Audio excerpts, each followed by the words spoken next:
Total gesprungen ist. Aber auch Imke Onn hat sich hier super in die Saison reingefunden.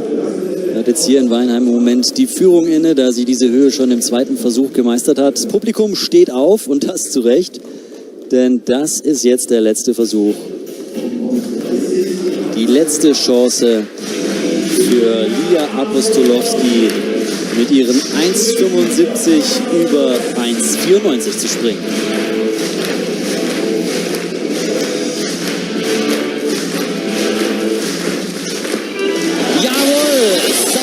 Versuch, die Latte wackelt nicht mal, da freut sie sich.